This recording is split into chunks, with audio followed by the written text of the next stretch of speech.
Hey everybody, how are you doing? This is Kirsten here, and this is A Better Way with Kirsten podcast. Thank you so much for being here with me today. Today's episode is going to be about strength training and women and strength training specifically. And I really wanted to do this podcast episode because there are a lot of misconceptions out there about women and strength training. And I want to make sure that you get the best information, the healthiest information, and the most true information when it comes to women and strength training. This topic, if you haven't noticed yet, is a big passion of mine. And I really want you to get the best results when it comes to your health. Yes, that's the most important thing. That's always the most important thing to me, your health. And then, of course, also your physique. If you want to change your body composition, it has to be done in a certain way. And there are right approaches and there are downright wrong approaches. So I want to talk about these things today, and I actually got this idea when a friend asked me some questions about strength training, and I will share them with you. And she asked me, hey, I heard this or I heard that. What are your thoughts on this? And I was like, well, if she's asking these questions, there might be other people who are wondering the same thing. So let's talk about this stuff. Before I go there, though, if you're watching this video on YouTube, please do me a favor and leave it a thumbs up and subscribe to the channel. And if you're listening to it on Apple Podcasts or Spotify, there you can leave me a rating and review. And on Spotify, now you can also leave a comment right there in the platform app as well. So let's dive in. So the first misconception that I heard and this friend was asking me about was, am I lifting too heavy? So the story is, or not the story, but how it came up was that my friend told me, hey, I went to see my esthetician and I told her what I'm lifting. And she told me, oh my God, you're lifting 75 pounds? No way, you should never squat 75 pounds. It's too bad for your knees. It's too much weight for a woman. It probably is going to mess you up and it's not necessary. Okay, let me tell you that this is a really bad lie, that you shouldn't do this. Because if a person is capable of lifting this weight, if she has the strength, she has worked up to it, she has the mobility and flexibility that is required for it, then 75 pounds for a woman is not too much. This is just such a big thing to understand, that what we have been fed over the years and probably decades, that women should only move tiny little weights, it's just a lie. Because what is it that we want to get out of strength training? We want to have higher metabolic rate. We want to have better body composition. We want to have better bone density. We want to look better. We want to feel better. We have better hormonal health. Now, these things require going heavier. And so now to tell somebody that 75 pounds is going to mess up your knees, it's going to be bad for your health, it's just untrue. So please don't buy this kind of crap, to be honest with you, because it's just a lie. You can see plenty of women who are lifting 200 pounds or squatting 200 pounds, even 300 pounds. Now, this is not to say that you have to be the woman who's going to lift 300 pounds on your back. You don't have to do this. This does not have to be your goal. But some people do, and they are fine. They're fine, right? As long as they have the skill, as long as they have the mobility, proper function, proper movement patterns, like lifting 75 pounds is absolutely not too much. And here's where a lot of women make this mistake. They think that, oh, if I just go light and do like a 7 million reps, that's what's going to give me the result that I'm looking for, because I'm looking to speed up my metabolism. I want to change the shape of my body, right? I want to have better bone density, so I'm going to use 5-pound weights for 7 million reps. But it doesn't work. It doesn't help you. It really doesn't help you. So what you want to do instead is to up your weights. And if you need to work with a coach, with a trainer, whether it is in person or online, you can do that. Hopefully, if you have the finances and you can do it, and if you feel like that's going to make me feel safe and I know what I'm doing, please schedule, even if it's just a couple of sessions with a trainer, can be very, very helpful. So in person, you can go into the gym and work with them. Maybe 5 sessions is what you need to really understand the movement patterns if you already have some experience. So this might be all that you need. And if you work with an online coach, you can do a Zoom call, or you can do video exchanges. You can send your videos showing how you're moving, what should be improved. And a good coach will tell you if you are ready for heavier weights or not. Now, if you cannot do it, of course, there are videos also on YouTube where you can learn from trainers and see, what the form should really be like. There are many, many resources. But I just want you to understand that this idea that women should never lift heavy weights is literally what's keeping a lot of women stuck in the same cycle where they're trying to shape their body composition or improve their health or raise their metabolic health so they can just eat more food and not gain weight. Then doing these light weights endlessly and forever and ever is not going to have that effect. You have to lift heavy weights in order to get the results. Now, sometimes people think that I'm going to get huge. Well, that's actually one of the points that I wanted to bring up separately, but this is not what's going to happen. In order for you to get huge, you need a couple of different things. You need to have incredible genetics for you to be really large, right? And second, you may need to enhance your performance certain ways to grow really, really big. But now to tell somebody that, 75 pounds is going to make you massive and huge and it's going to ruin your knees and do all sorts of things, this is just not correct. Not at all. So what you want to do is start wherever you are. If you're a total beginner, go ahead and get my Train to Build starter program, which is just body weight. Start there. And then maybe graduate to the Train to Build intermediate. And there we're going to work with dumbbells already. So you're going to, of course, build up like that. And obviously you can work with somebody else too. I'm not saying that I'm the only coach on the internet.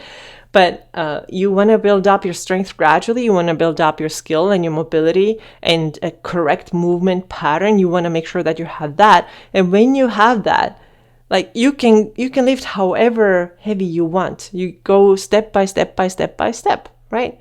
So you start with body weight. You start with a body weight squat. Maybe you even start from just sitting down in a chair and standing up from there. So this is what I do with my very beginners. Perfect. That's ideal. And then we're going to add some dumbbells, maybe 5 pounds, and then we're going to go up to 10 and so on.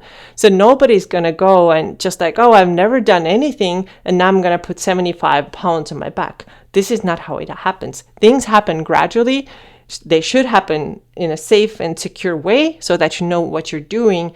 And then really like sky's the limit. You can just over time build up a lot of strength and you can be proud of yourself how heavy you can lift. And a lot of the times the really big value of strength training is what I just talked about with one of my clients recently, is like the mental effects of it. It's like, oh my God, I was able to squat 75 pounds and then 100 pounds and 125 pounds. This is such a booster for my mental well-being and the image that I have, like I can do this, I am strong. And you can achieve the same thing if you maybe go from doing no squats, 0 squats to using 5 pounds, right? So strength training is really amazing for building your confidence as well.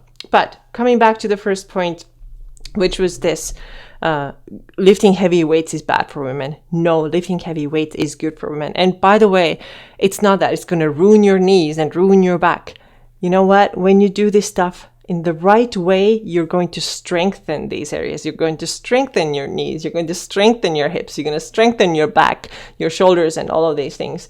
So if you proceed safely and know what you're doing and maybe work with your coach, you can lift heavy, and it's very helpful to lift heavy. Most women that I have worked with are able to do more than what they thought they can do. So everybody's like, oh, I don't know. Am I ready to add more? And most of the time they are. They're just lacking that confidence that they need. And I want to add one more thing here.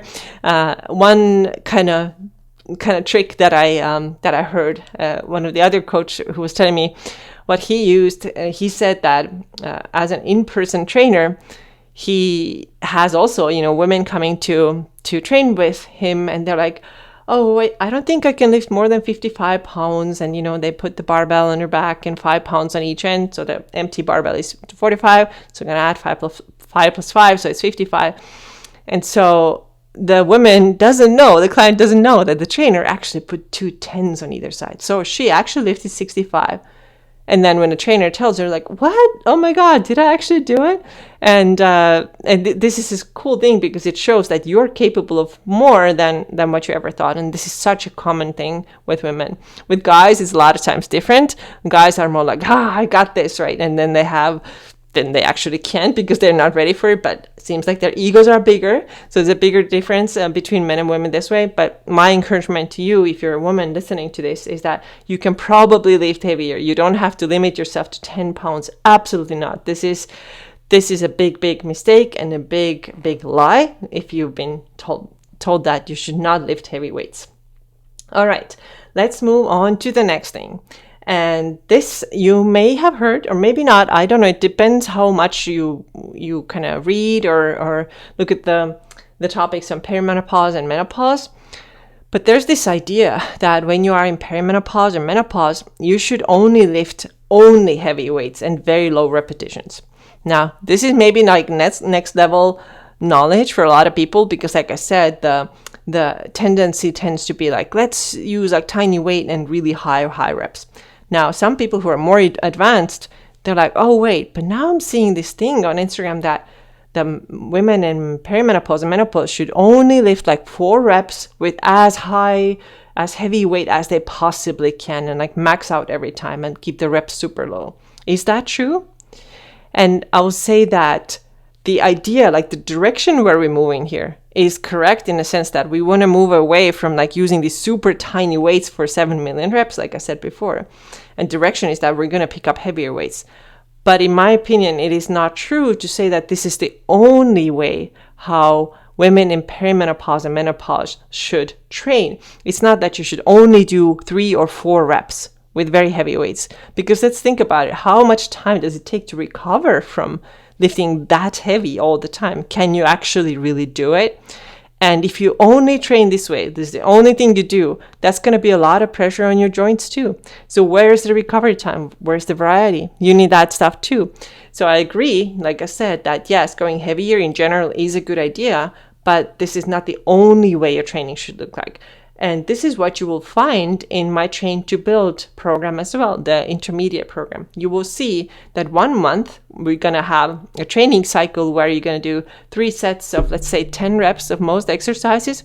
And then the next month, we might go down to 5 repetitions only, but we're going to do 5 sets and we're going to increase the weights. And then you're going to find a training cycle where you have higher repetitions but lighter weights. So all of these things are important to train in different ways. So you train also different skills, and what you can do with your body. Like sometimes you're focused more on the strength, sometimes it's a little bit more athletic type of training, sometimes it's more like strength endurance, right? So there are different ways of training, but it has to be organized in the right way. And I've talked about it in previous episodes too, how like those YouTube videos that you do one thing one day and another day you take another exercise, whatever. This stuff doesn't work because there's no organization, no structure. So in my program, I have put it together so that there's 1 month is one focus and one way of training. And then the next month is a different focus and different way of training. But we're going to do the same way of training for entire one block, which is your 1 month, right? So it's important to vary, but not vary all the time. You don't want to do different stuff all the time. And you also don't want to stick with what was my second point, with the thing that we're only going to do like 5 reps of everything. That's the only way we ever train. I don't think this is what we should be doing. We need a little bit more variety. We also need to train a little bit of strength endurance. We also need to give our joints a little bit of a break from super heavy lifting all the time.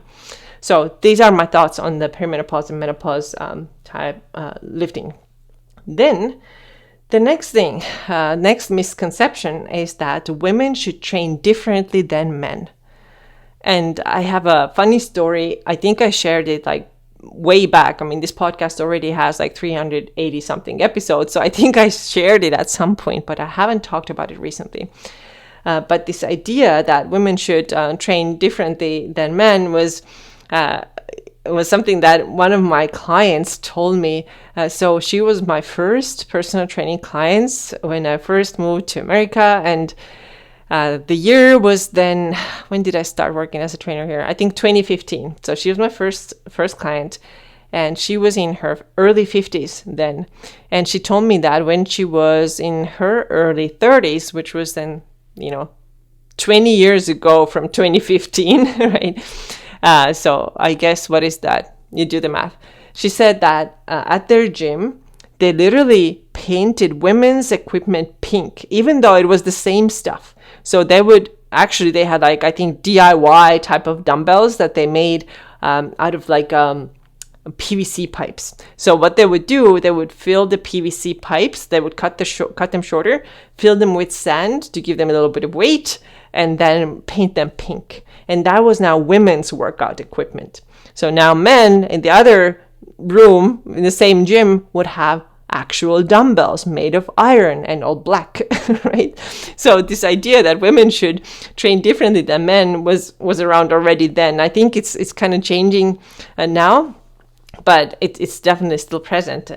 Sometimes you still hear people talk about it, and the idea is, again, like women should use lighter weights, and women should do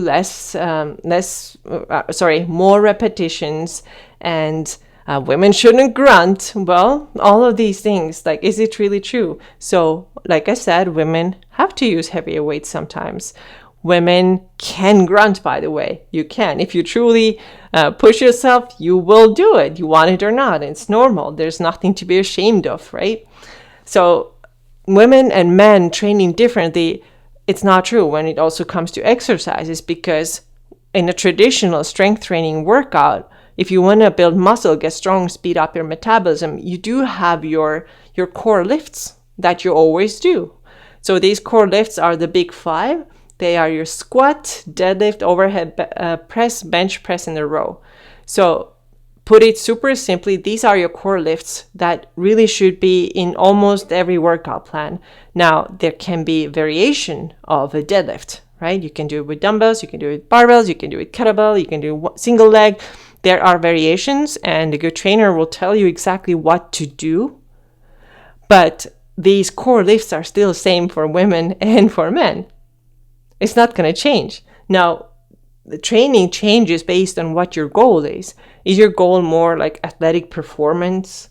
Is your goal to run do a Spartan race? Is your goal to run a marathon? Or is your goal, which is most of my clients' goal, which is to get strong, build muscle, speed up metabolism, make your fat loss easier? If this is your goal, then strength training with these 5 core lifts is really important. It's the same thing for men and women. There's no difference, right? And like I said, don't forget the variations, and don't think that these 5 have to be in every single workout. But if we just look at the big picture, like, what are the most important lifts that people should be doing if they want to get strong, speed up metabolism, all the things that I already said several times, is to do these core lifts. And then there are some other things, some additional exercises that are very helpful, very beneficial, and help you to shape your body and speed up your metabolism and do all of these fantastic things.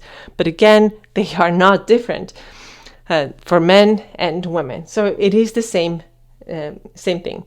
Now, somebody might ask, hey, when it comes to women, I've heard about, the cycling meaning like your periods and menstrual cycle, like, should my workouts change based on that? And my answer to this would be that if your body tells you, then yes. If your body doesn't tell you, then no. So this is my opinion, that you don't have to change, like, okay, I am right now in my menstrual cycle. Now, somebody said that I should do different kinds of workouts, even though I don't feel worse at all. So why do you then change your workouts if you feel perfectly fine? If you feel like strong, I have good energy, then go ahead and do your usual workout. Now, if you feel like, okay, I'm starting my period, I'm getting more tired, then don't push yourself so hard. Now, this is more about listening to your body instead of listening to, people who say that in a certain specific phase of your cycle, you have to train this way, or in this phase, only yoga is allowed, or in this phase, you should go running. Now, I don't believe in this stuff. I believe that listening to your body, which is a skill that a lot of people have forgotten, is important. Getting in touch with that and doing what feels right to you. And if you feel like my energy is really low, then you're going to do less, or you're going to rest and not obsess about it. We're not going to be like, oh my God, my program said that I should be doing this stuff, and I'm tired today because my period started, so I'm going to still power through and do it. No, I want you to rest in this case. Many times when my clients, most of my clients train 3 days a week, and then they send me a check-in sheet every single week. This is how I work. We have like a Google sheet where I see literally everything that they have been doing. They share their comments, what went well, what they need to change, and so on. And then sometimes there's a comment like, okay, I worked out twice this week because my period came and I was super tired. And I'm like, perfect. I like it. I like that you listened to yourself and didn't power through. So this is, of course, when I talk about the difference men and women, so this is obviously a clear difference there. And my belief is that instead of thinking, what does somebody out there say on the internet about changing your workouts based on your cycle, what if instead you listen to yourself and what is good for your body? Okay, so we have covered 3 points. Now, the fourth one, I actually kind of talked about it, which is the point that you're going to get huge. Like women are going to get massive, like so big that, you can't walk in and out the door, so big because you picked up a couple of weights. It does not work this way. And like I mentioned before, you need so much training to get there. And most women are not even training 3 days a week yet. So now we are afraid of like picking up a 10-pound weight and thinking that we're going to get huge. So in order to put on significant amount of muscle, it takes years. Even to put in some amount of muscle takes a lot of time. It takes so many things. It takes eating sufficient amount of food. It takes sufficient amount of protein. It takes really good workout programming to start seeing size, growth in your muscle size. Okay, it takes time. And so if you think you're going to get huge, then it's not going to happen. But the second thing I want to point out here is that why is getting bigger a bad thing? Have you ever thought about it from that perspective? Like, what if I gained an inch in my thighs? Why is that a bad thing? And of course, I understand that if you are obese and overweight, you might be thinking, oh my God, I want to get more fat. But let's say that this is muscle gain, right? So you first gain muscle because you're doing your squats and lunges and other leg exercises and your legs grow. And then maybe you want to go into a calorie cut and reduce that fat percentage. And now you have really nice muscle definition. So maybe it was a good thing. If it's a person who doesn't even need to lose fat, but just wants to have better shape, nicer shape on their body, wants to see the evidence that what I'm doing is working, then my question is, what is bad about gaining an inch on your thighs or your butt or your shoulders or whatever? It actually looks good. So this might be a total shift for a lot of people to get their minds around the fact that, oh my God, like getting bigger is not always a bad thing. But in my opinion, it's not a bad thing. It can be a very, very welcome thing. It shows you that, hey, what I'm doing is really working. So maybe shift your perspective here and don't think that I always have to get smaller and smaller, especially when it's a person who actually doesn't have much to lose anyway.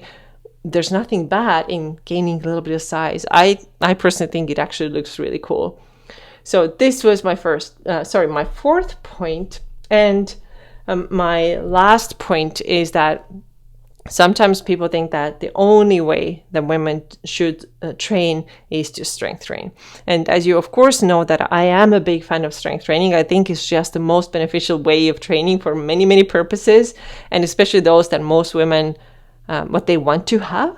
So strength training will give you that. And together with walking, I think these two are really, really good. But that doesn't mean that everything else should be completely neglected. Like, you hear sometimes people say that, oh, cardio is really bad, or you shouldn't do this, or that there's no value in some athletic training, which is more like plyometrics, which is, more explosive movements. I wouldn't say that this is true, because when we think we want to be have a really well developed bodies that are able to do different kinds of things. So for example, why a little bit of cardio is good, so you don't get out of breath when you go up the stairs, or why some explosiveness is good. Well, athleticism is good. Well, let's say that you play some kind of game with your kids that requires you to switch direction quickly. So if you train athletic performance a little bit even, that will help you with that. So it will just help your body to stay more capable in different ways. It gives you different skills that are beneficial in real life too. So don't think that it's only about like lifting heavy weights and doing just the 5 exercises that I told you. There is a lot of value in adding some other things in here and there as well. But I would say that the strength training for these purposes, that what most people want to get out of how they want to change the physique and health, for these purposes, strength training is the most important thing still that you have to pay attention to. And speaking of athletic performance, I hope that I will have my friend Derek on the podcast very soon too, to speak more to that and share how he's training people and how he's helping people with athletic performance. Even though he works a lot with young athletes, he also works with adults just to help them with this piece of their fitness too, to show that this is not only for kids. Athletic performance is not only for like soccer players or basketball players. It is also important for adults. So I'm hoping that he will be here sharing his thoughts on the podcast soon also. All right, so let's wrap it up and name these 5 things one more time that I think are misunderstood when it comes to women and strength training. The first thing was that lifting heavy is bad for you. It is not, okay? The second thing was this. You will get huge when you start lifting weights, which is also not true. The third thing was this. Women should train differently than men. So on a big picture, they should not be training that differently than men. The next thing was that the perimenopause and menopause training means that you only lift one way, which is only heavy weights and only low reps. That too, not true in my opinion. And then the last thing is this. You never have to train in other ways. You never need any cardio, or you never need any athletic performance or like explosive skills. You do need those two in addition to strength training. Okay, so I hope this episode today was helpful and useful for you. Let me know what your thoughts are. I'm really excited to hear what you think. If you need a good workout program to get started, check out the 2 that I mentioned. They are Train to Build Starter for complete beginners, start with bodyweight, and then Train to Build Intermediate, which is for those who already have some experience with weightlifting. And of course, if you're interested in one-on-one coaching, you will find the link in the show notes to apply. Thank you so much for being here today, and I see you again soon. Take care.